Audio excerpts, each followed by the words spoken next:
Hey guys, welcome to the Play for Life Comics FOC Show for 8/20/22. This is our final order cutoff show. What this is books that are coming out 3 to 5 weeks out typically. We give you a chance to order them. We have an attached Google Docs sheet. You can go in there. Any books that we feature, we have a checkoff spot for those. We also have a nice blank space down there. If any of the other books on FOC for this week that we don't feature, and there are dozens, you could go on previewsworld.com or lunardistribution.com and see those. And we can take orders for those as well. That blank space is also helpful for, say, you really like a cover and you want 3 or 4 of them. We can do that for you as well. So we'll jump right into it. And if you guys got any questions, always reach out. Let us know. We can ship these books. We do offer 20% off on all the single issues. And if you're already a part of our online shows where we sell books, we can combine the shipping with the books you buy from there. That being said, we do 3 shows a week, Tuesday nights and Thursday nights, 8 p.m. Eastern on Facebook and YouTube, and Sunday mornings at 9 a.m., where we show usually a couple hundred books an hour, and you can purchase them there, and we ship them. So without further ado, we're going to jump right into this thing. First off is 10,000 Black Feathers, part of the Bone Orchard mythos. This was an interesting piece, or how they did it. They started with they had a free comic book day book. Then they had a hardcover graphic novel that came out maybe a couple months ago. Now they'll have a mini series, I believe, and then at some point they'll do another graphic novel. They're doing it kind of multi-platform. Definitely interesting. Lemire and Sorrentino always do some great stuff. If you're familiar with Gideon Falls or Old Man Logan is kind of their big superhero thing. So definitely looking forward to checking that out. And it reminds me I need to get on reading what's already come out of that. I got it in my stack at home. So got a B cover by Christian Ward. A image coming soon by Martin Simmons. There's a good way to point out previewsworld.com is a great way to check out all the dozens of other books that are up for FOC. So if you just need a issue number 8 of Saga or whatever, I know Saga's on further numbers now, but you know what I mean. You got a blank sketch cover.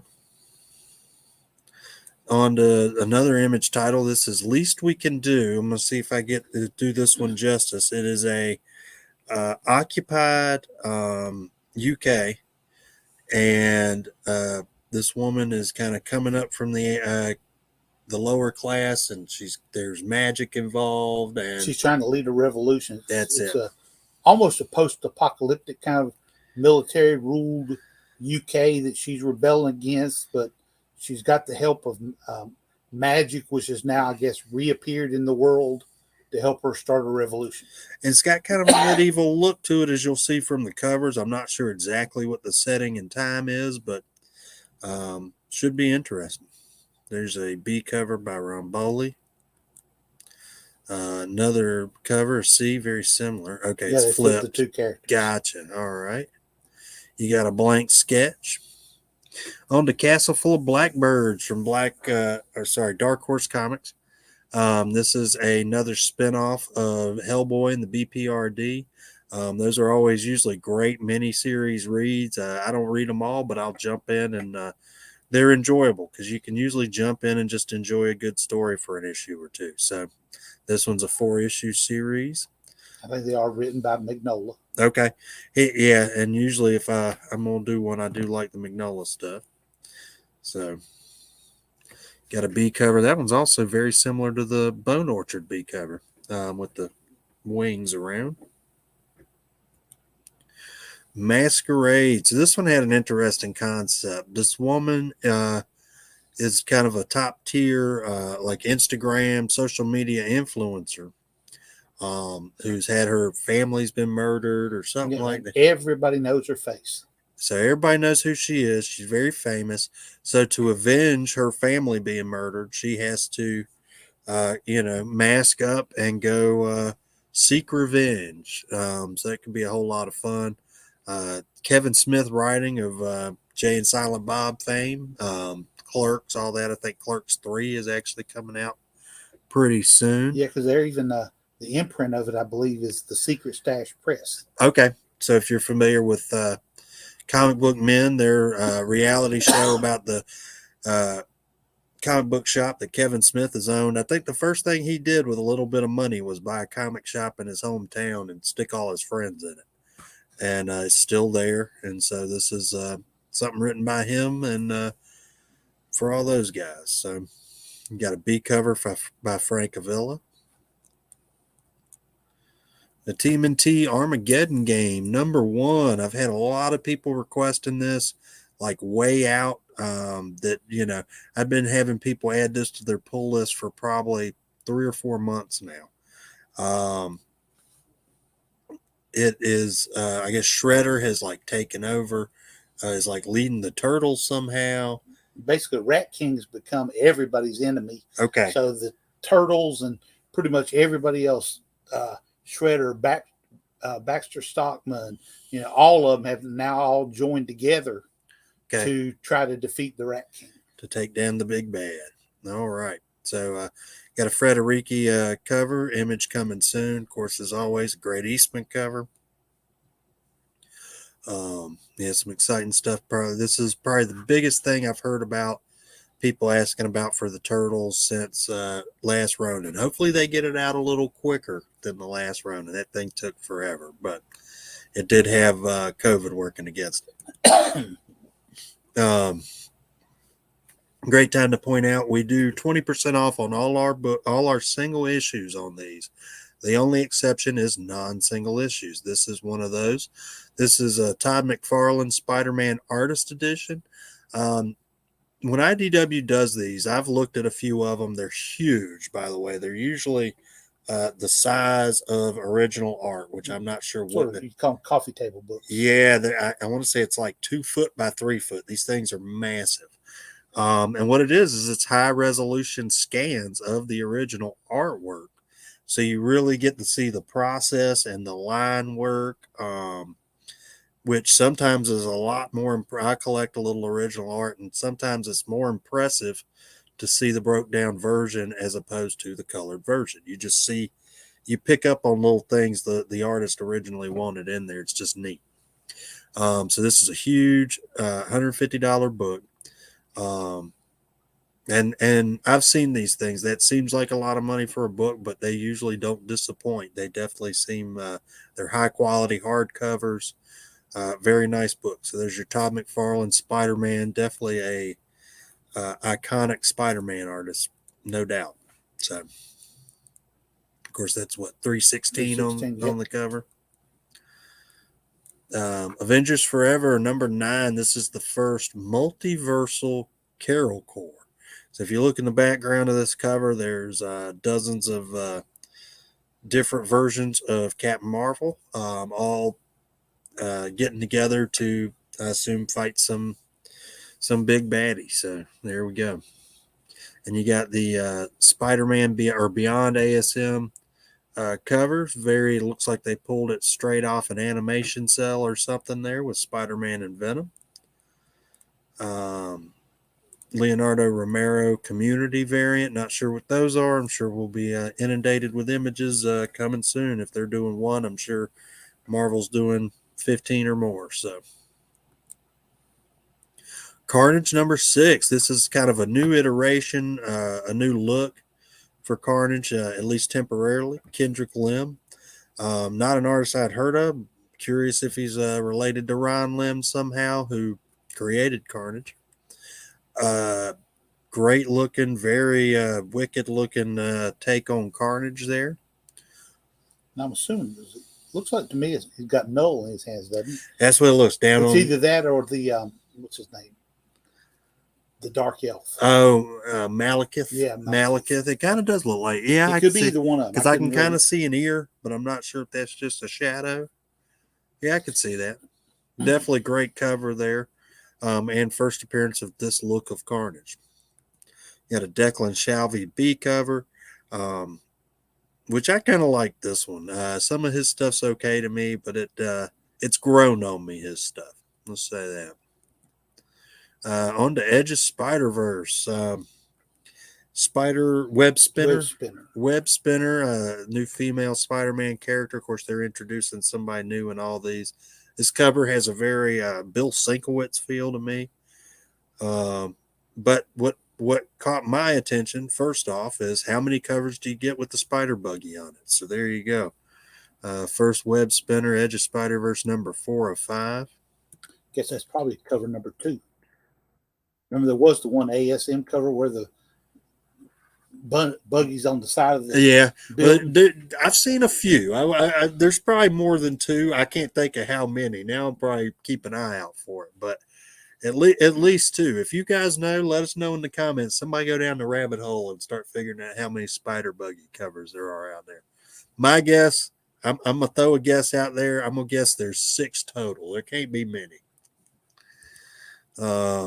Helen Chin B cover there. X-Men Legends number 2.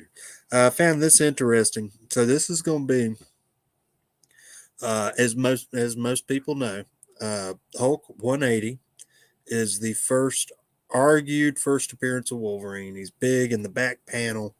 So your first 3 appearances are Hulk 180, 181, that is the expensive one that gets all the attention. 182 completes the storyline.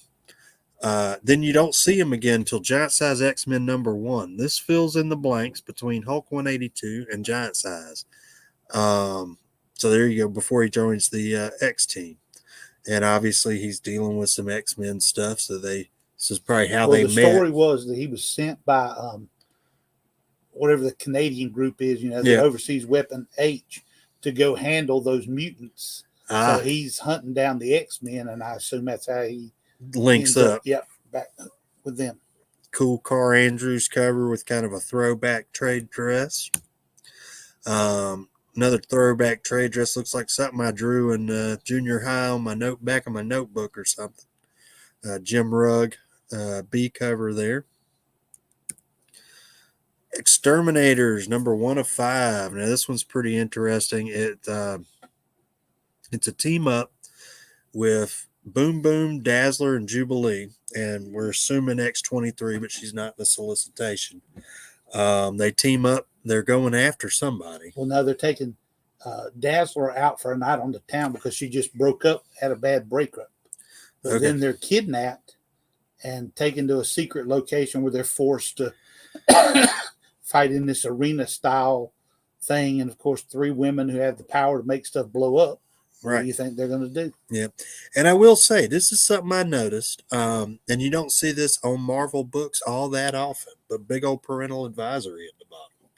So, typically they reserve that for Deadpool and a couple other things. Of course, they had the Max line years ago that Stan Lee even came out and spoke against. The Max line it's kind of interesting if you go back and look at some of those. I looked at one of the interviews where he kind of talked junk about it, and then they shut down the whole line. But there's some great stories in that. The Punisher by Garth Ennis is amazing.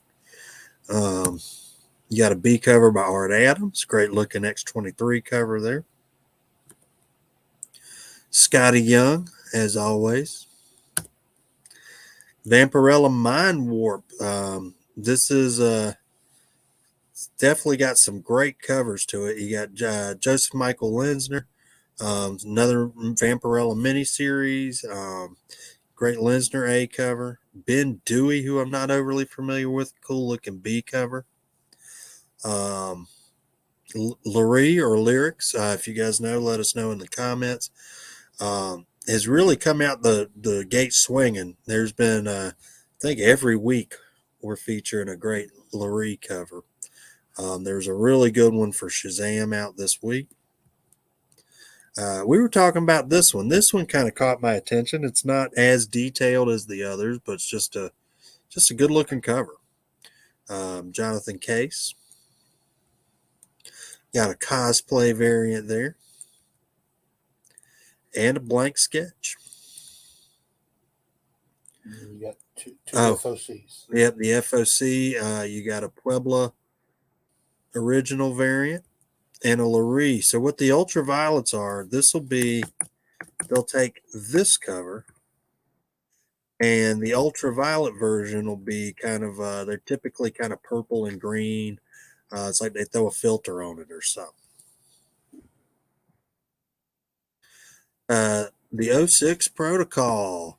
So this is a guy, there was a guy named Faust, and he dies, and he was involved in some bad things, and the bad people come after his wife and daughter, right? And they're some big government secret agency that he's part of, and I guess they're after for whatever secrets they think that they may know what their husband was doing. Okay. Definitely pretty wild looking with all the syringes coming at him there. This one sounded kind of funny. This is the Infernal Pact. Black Caravan has done some pretty wild stuff. I think they're a offshoot of Scout Comics. This is Sex, Drugs, and Damnation. And what it is, you got 3 meth heads, and they jokingly trade their soul to Satan for drugs. And then it turns out they are cursed, and they really did it. And I'm sure are in a whole mess of trouble over it. And now they're trying to find a way to break themselves free of the curse. It almost looks like this could be a glow-in-the-dark cover. It doesn't say that, but it's kind of got that look, that tone of green. Lovecraft, Unknown Kadath. This is an actual comic book adaptation by Blaze. Of course, they've done other.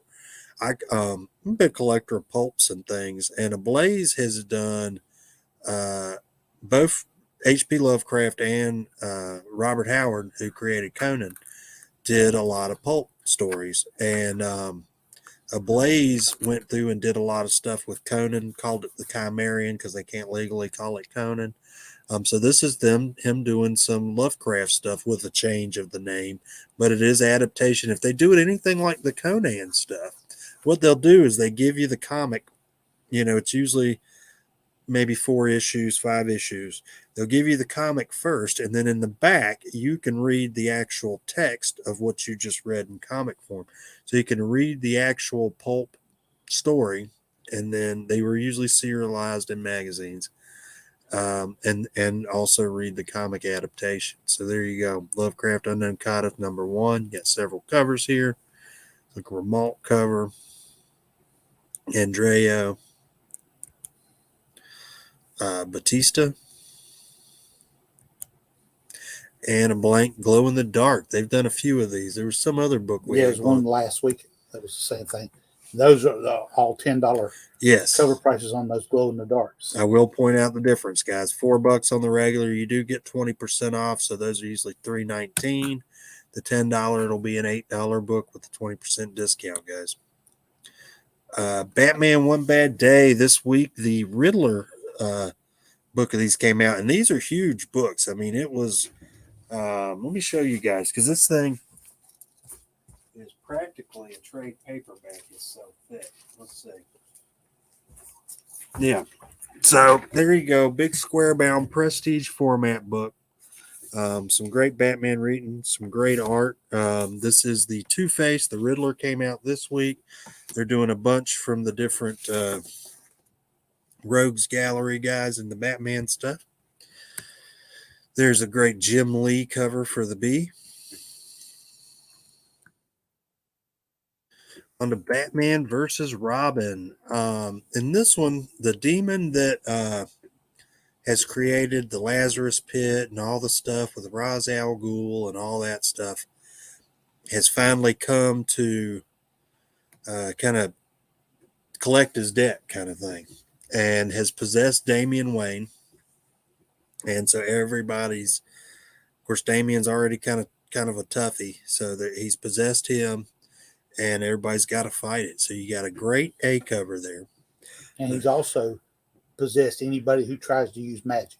Oh, okay. So that probably explains that cover.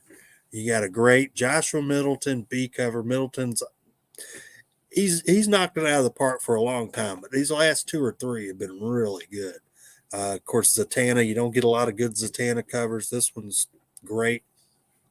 They've traded in her fishnets for some leather jeans or something, but there you go, Middleton Zatanna cover. And Alexander Lozano, I also like this one. Great action cover here. Jason Fabic cardstock cover. And Steve Beach. Now, this one's pretty wicked. This, we assume, is the demon that has come back to possess everybody. Flash, the fastest man alive, number 1 of 3.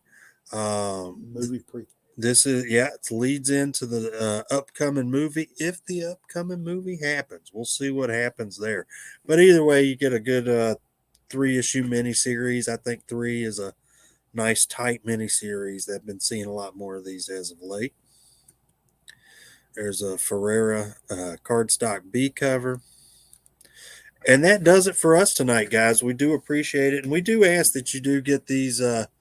A couple of you guys have been slacking a little bit and getting them in on Sunday and Monday. And sometimes it works out. It doesn't always. Sometimes with DCs in particular, I have to have these in by Saturday at midnight. So if we get DC orders after Saturday, I usually can't get them in. And I've been doing my Marvels earlier and earlier as well. And sometimes on holiday weekends, I got to get those in by Saturday at midnight. So we do ask that you get all the orders in by Saturday afternoon. That gives me plenty of time to get it right and get you guys what you want.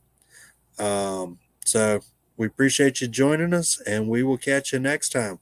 Check out the Wake Forest Comic Con this Saturday, 10 to 5 at the Renaissance Center in downtown Wake Forest, North Carolina. Thanks, guys. Y'all have a great night.